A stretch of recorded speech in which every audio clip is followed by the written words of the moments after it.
Bumigat ang daloy ng trapiko sa ilang bahagi ng Quezon City dahil sa pagbaha kagabi. Ang ilang motorista na abala sa pagbiyahe. May news to go si Oscar Roida.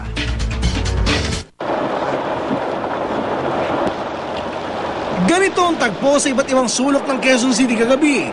Malakas na buhos ng ulan na animoy walang katapusan. Dahilan para kalaunay bahain ang ilang bahagi ng lungsod. Tulad na lamang sa bahagi ito ng Quirino Highway, Barangay Santa Monica. Tumaas ang tubig dahilan para bahagyang maantala ang daloy ng trapiko. Ilan kasi sa mga motorista nag-alangang tumawid sa binabahang lugar.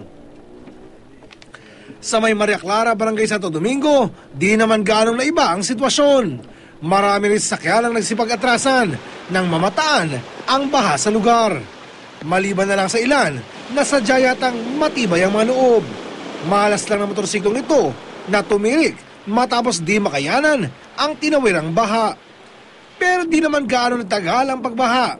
Mabilis din itong umupa nang magsimulang umina ang ulan pasado 1:00 ng madaling araw. Oscar Oida, GMA News.